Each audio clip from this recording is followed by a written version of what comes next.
I can only imagine when that day comes, when I find myself standing in the sun.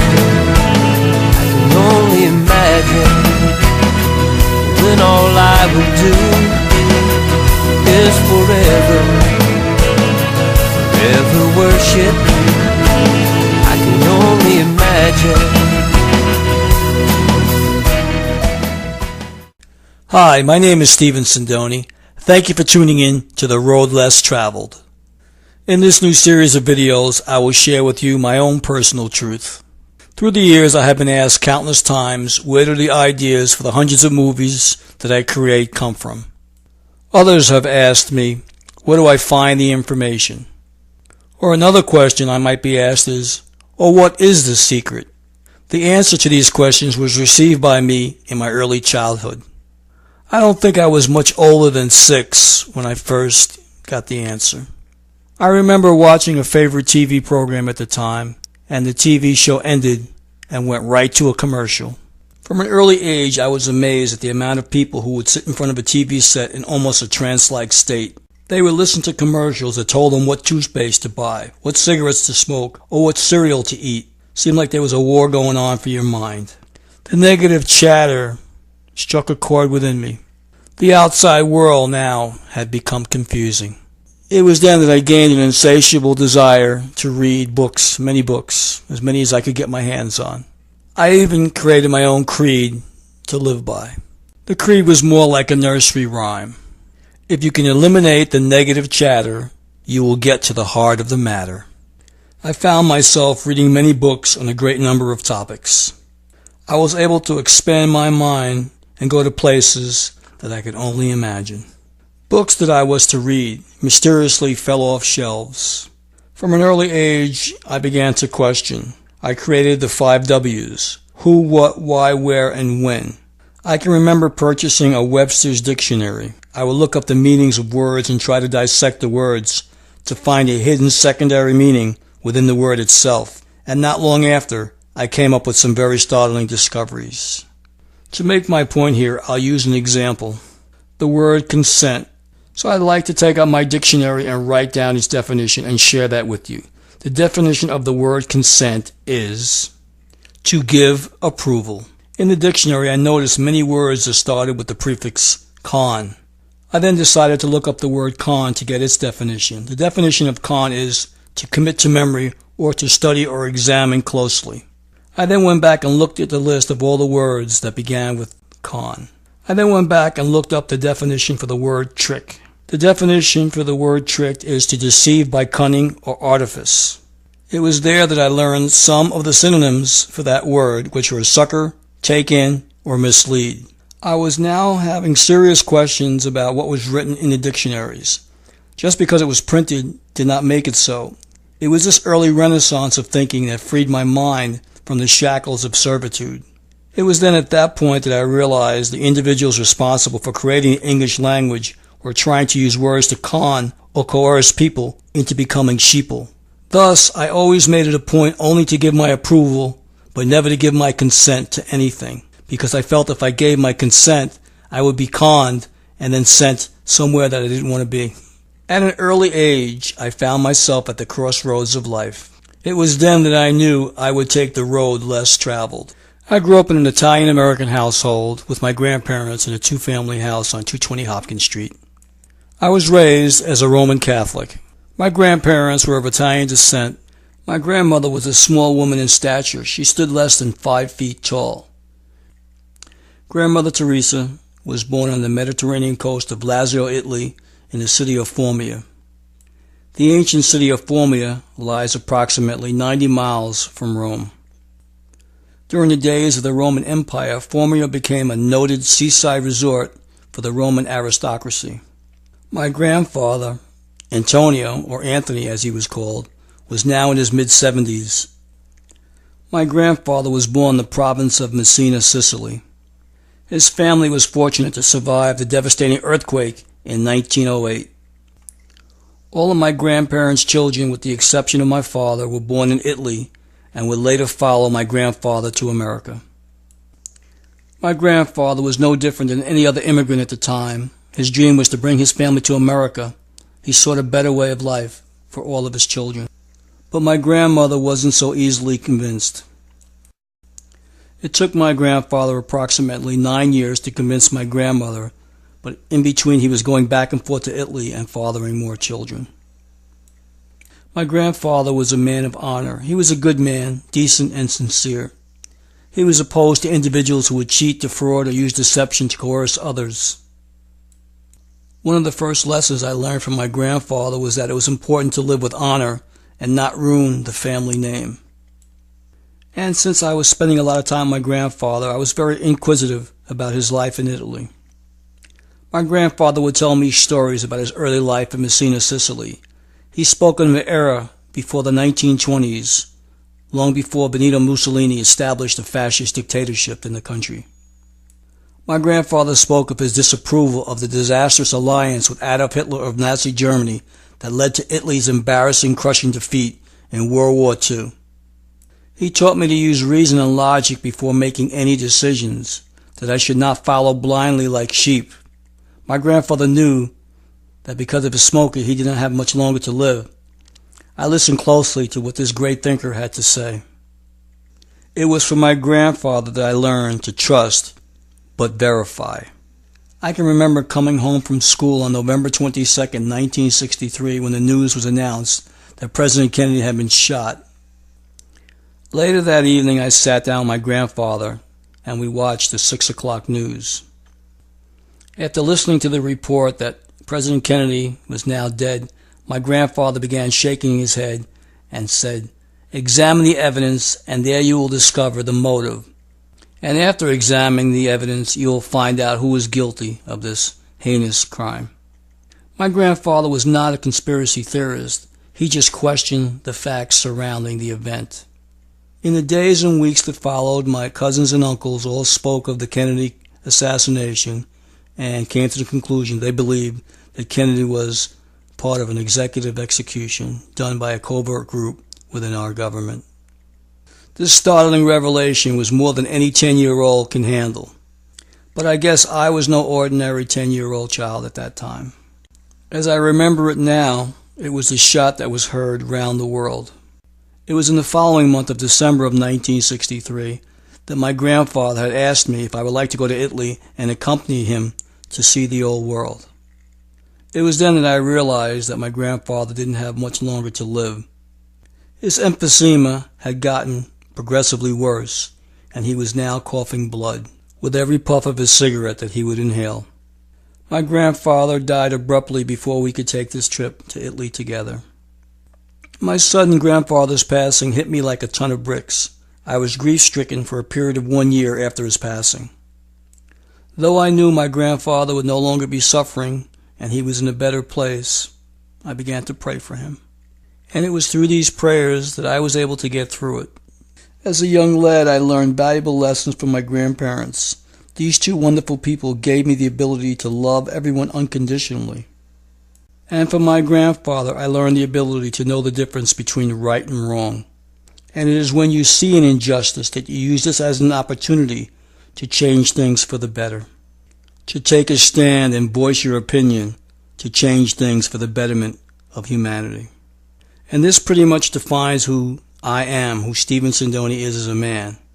These early beginnings have galvanized my personality. One of the most valuable lessons in life I came away with is to know thyself. It was during these next several years that I became the conscious observer of all of my experiences and those around me. The death of my grandparents and the untimely divorce of my parents forced me to develop a totally different vantage point than any of my friends. The world as I had once known it had now totally changed. And as I share this once painful experience, I can see it now as a benefit and not an adversity in the saga of my life. Here now are the events of my life as I recall them. It was now the mid-1960s. My mother had moved my brother and I to a new neighborhood. Everything had now changed. I would find myself going to the cemetery and visiting my grandparents on a regular basis. I was trying to figure out the reason for losing the two most influential people in my life. Looking back at it now, I was privileged to have been a part of their lives and they a part of mine. I spent quite a bit of time in silence, and this is where I began to listen to the voice from within. Some call it their inner voice, some call it their higher selves. There are many descriptions for this phenomenon, and I'll call it the inner voice of reason. It was the late 1960s and the civil rights movement was now in place. A young Dr. Martin Luther King was preaching racial equality. It was a time when there was a racial tension in every city in America. I could never comprehend how anyone could detest another person because of his or her skin color.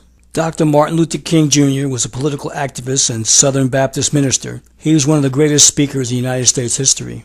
And Dr. Martin Luther King Jr.'s I Had a Dream speech delivered on the steps of the Lincoln Memorial in Washington, D.C. was heartfelt. Despite the tensions, the march was a resounding success.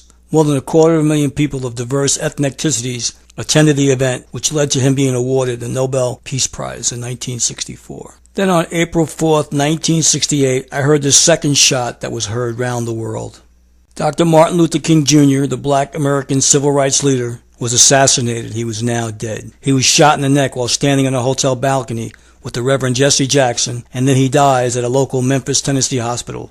I can only ask myself, why was another great leader gunned down? Why? I was still too young to understand. And then not long after, Dr. Martin Luther King's good friend, Bobby Kennedy, was assassinated by Sirhan B. Sirhan in the ballroom of the Ambassador Hotel in Los Angeles, California. Questions are still being asked today concerning Sirhan's motive and whether he was part of a conspiracy are mired in controversy to this day. As I recount my story, the 1960s were a very controversial and turbulent time in America.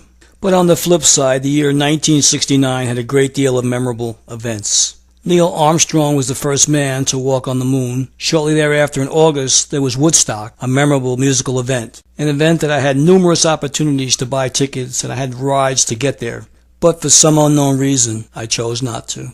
But while all of my friends were at Woodstock, I met a new girl. Her name was Debbie. So I guess I did know the reason why I didn't go. If I can use a sports analogy here from baseball, some of the best trades are the ones that aren't made. And some of the best decisions you'll ever make in your life are the ones to stand pat and the ones that you don't make. In 1969 had a couple other memorable events. Joe Willie Namath of the New York Jets defeated the Goliath Johnny Unitas of the Baltimore Colts to win the Super Bowl. We even had a horrific weather and hurricane, Camille, to contend with. Then on May 4th, 1970, I heard the fourth shot that was heard round the world.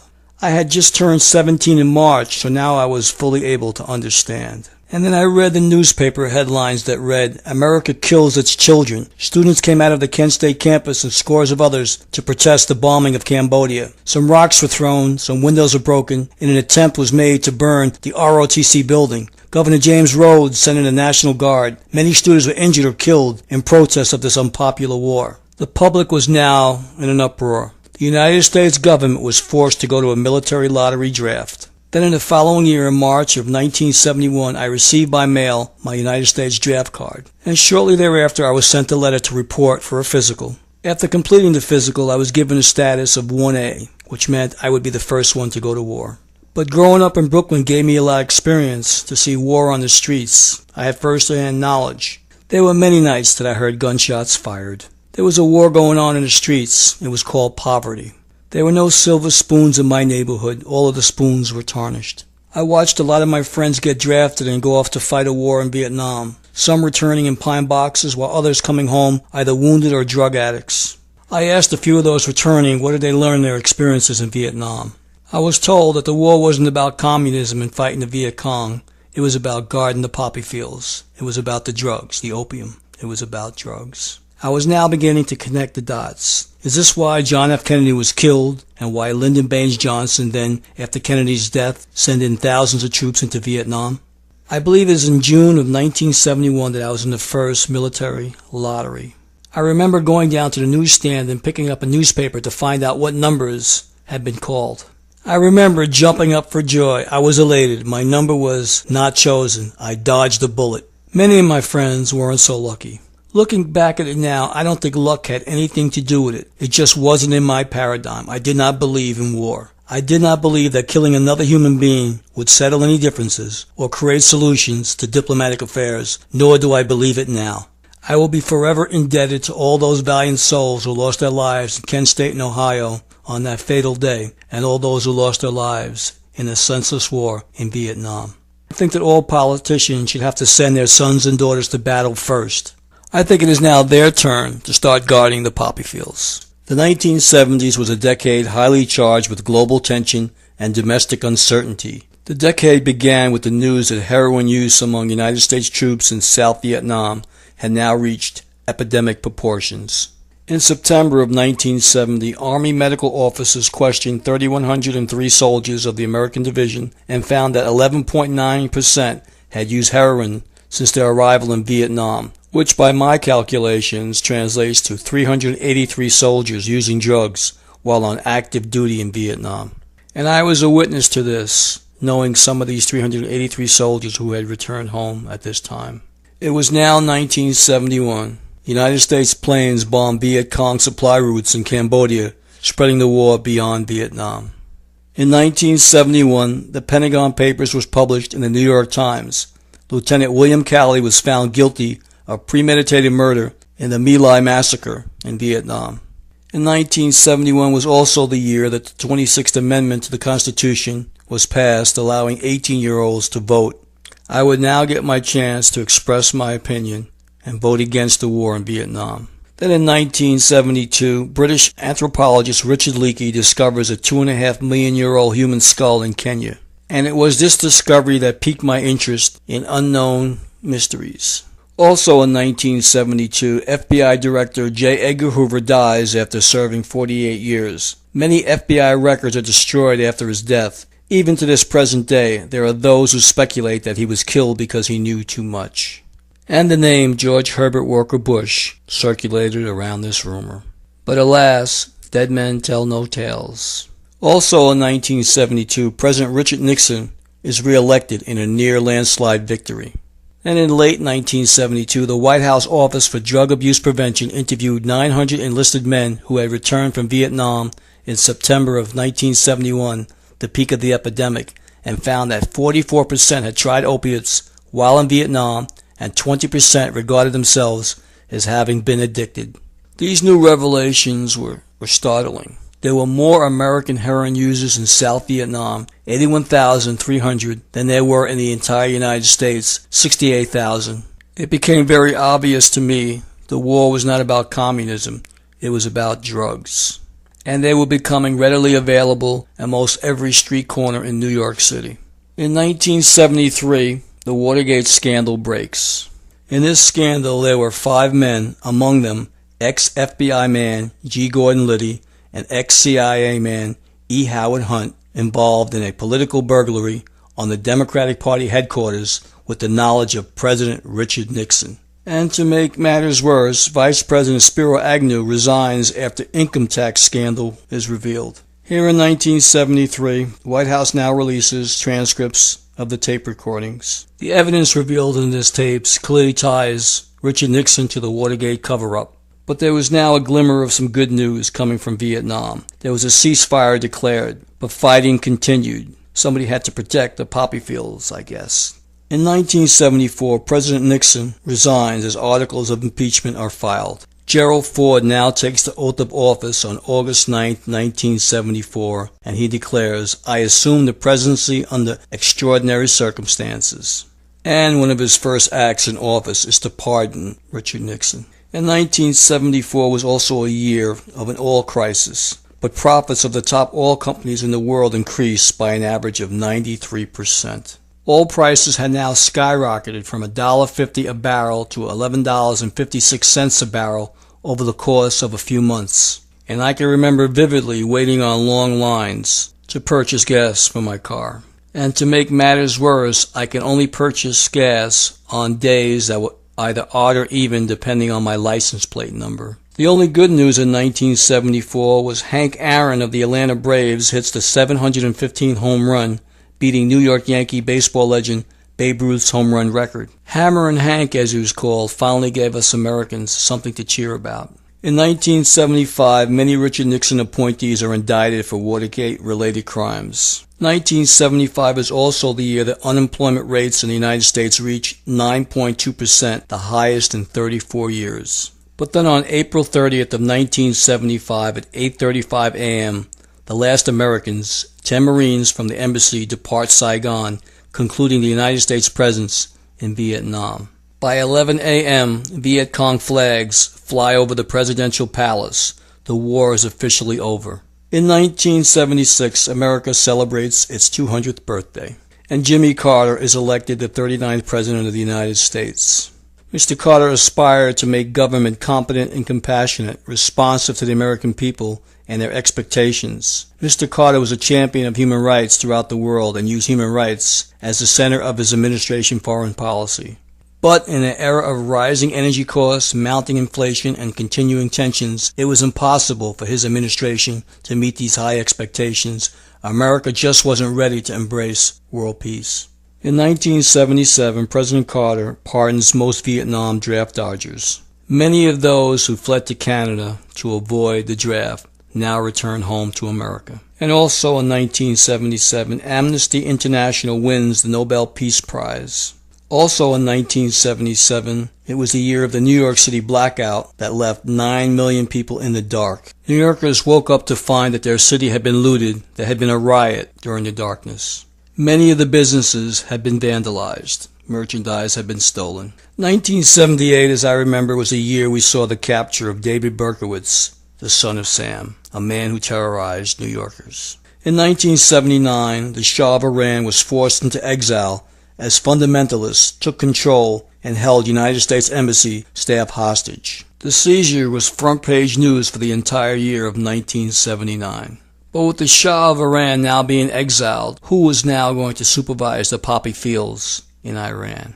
Also in 1979, Vietnam invades Cambodia. By the end of this decade in the United States, there were an estimated 200,000 drug addicts. And George Herbert Walker Bush had gained the nickname Big Poppy. Poppy, that's right, as in poppy field. By the end of this decade, the light bulb had finally gone off. It was all about drugs. Nothing more. It was about drugs. The 1980s were also another decade of highly charged global turmoil.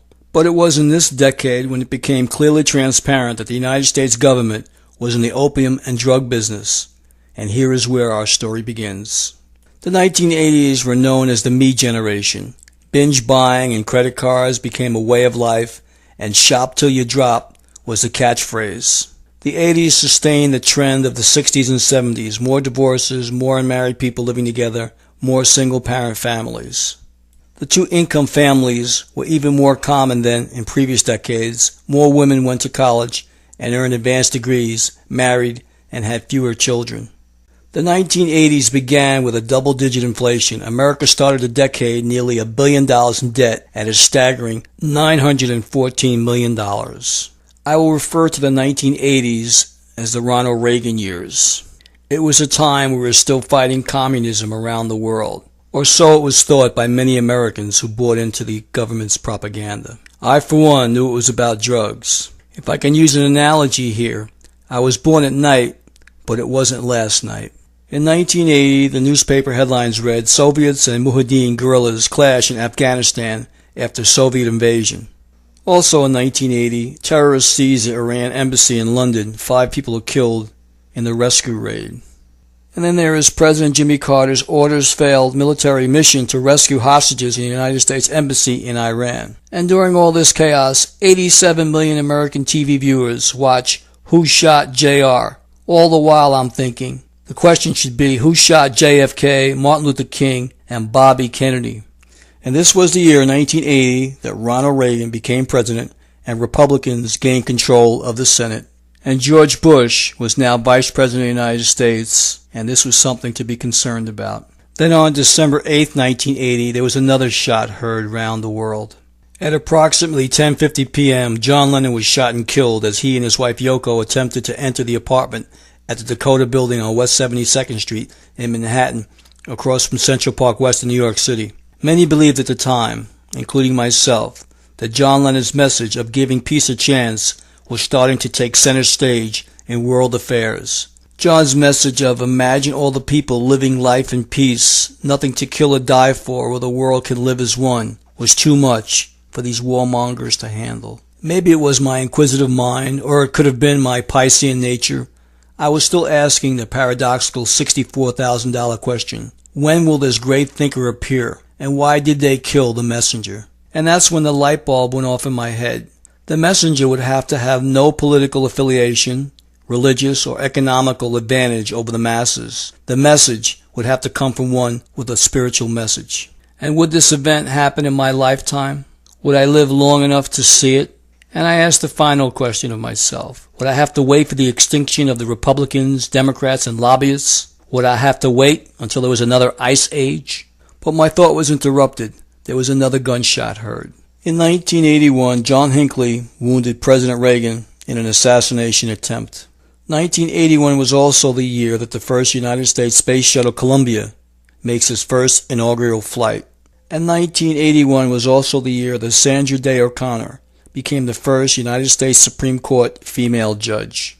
1982 for me was a very significant year. The Vietnam Veterans War Memorial is dedicated in Washington, bearing 58,000 names. Significant for me because many of these soldiers died in vain guarding the poppy fields. I was one of the few Americans who understood the reason why these young men had to die. They were only pawns in the game. And 1982 will be remembered as the year for lethal injections. They were used as a death sentence for the first time. It was my belief that we had now taken a step backward towards our primitive nature.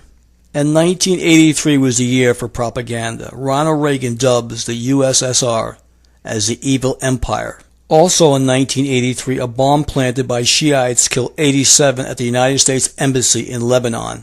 And here in 1983 is where the plot reveals itself. Ronald Reagan openly backs Contras against Marxist Sandinistas in Nicaragua. The American government now has an insatiable appetite to control the drugs in South America. Then in 1984, Martin Luther King Jr. Day becomes a national holiday. Yet racism in America is running rampant. The only people that are talking about love thy brother is the preacher. And 1984 is also the year that the AIDS virus is discovered. There are many who believe that AIDS is a man-made biological weapon. Then in 1985, the United States becomes the world's biggest debtors with a deficit of $130 billion. The United States military budget has skyrocketed. And in 1986, Ronald Reagan is cold-busted. He admits to secret arms deals with Iran. It is the beginning of the Iran-Contra affair. The Iranian-Iraqi war is about the poppy fields. Then in 1987, President Ronald Reagan announces the United States' first $1 trillion budget. The fleecing of America has now begun. In 1988, the United States ship Vincennes accidentally shoots down an Iranian airliner, killing 290 people. Accidentally, on purpose. In 1988, George Herbert Walker Bush is elected President of the United States, defeating Michael Dukakis. In 1989, the United States invades Panama to oust Manuel Noriega. Rumors circulate that Manuel Noriega is part of a CIA drug cooperation between both countries and that he reneged to pay the drug money. Then in 1989, President George Herbert Walker Bush authorizes $300 billion tax dollars to prop up the collapsing savings and loan industry. This Bush authorization brought up a red flag to me instantly. Taxpayer dollars are now being stolen. But where is the money going? The answer to this question is Thailand. George Herbert Walker Bush would enlist his old friend, King Bhumibol of Thailand, to help launder the money.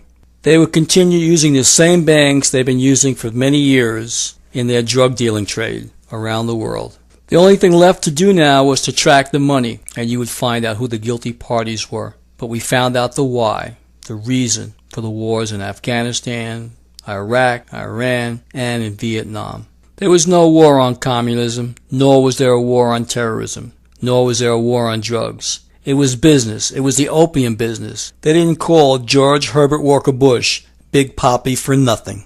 And that concludes our series, The Road Less Traveled. If you'd like to hear more, please go to stephensindoni.webs.com. There's a book that you can purchase at my site, Sindoni Says. I'd like to thank everyone for watching The Road Less Traveled.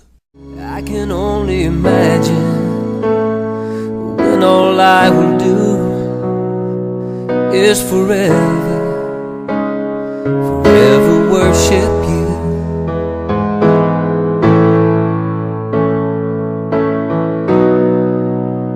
I can only imagine. The ancient city of Formia lies approximately 90 miles from Rome. During the days of the Roman Empire, Formia became a noted seaside resort for the Roman aristocracy. My grandfather, Antonio, or Anthony as he was called, was now in his mid-70s. My grandfather was born in the province of Messina, Sicily. His family was fortunate to survive the devastating earthquake in 1908. All of my grandparents' children, with the exception of my father, were born in Italy and would later follow my grandfather to America. My grandfather was no different than any other immigrant at the time. His dream was to bring his family to America. He sought a better way of life for all of his children. But my grandmother wasn't so easily convinced. It took my grandfather approximately 9 years to convince my grandmother, but in between he was going back and forth to Italy and fathering more children. My grandfather was a man of honor. He was a good man. I can only imagine when that day comes, when I find myself standing in the sun. I can only imagine when all I will do is forever worship you. I can only imagine. Hi, my name is Stephen Sindoni. Thank you for tuning in to The Road Less Traveled. In this new series of videos, I will share with you my own personal truth. Through the years, I have been asked countless times, where do the ideas for the hundreds of movies that I create come from? Others have asked me, where do I find the information? Or another question I might be asked is, what is the secret? The answer to these questions was received by me in my early childhood. I don't think I was much older than 6 when I was now having serious questions about what was written in the dictionaries. Just because it was printed did not make it so. It was this early renaissance of thinking that freed my mind from the shackles of servitude.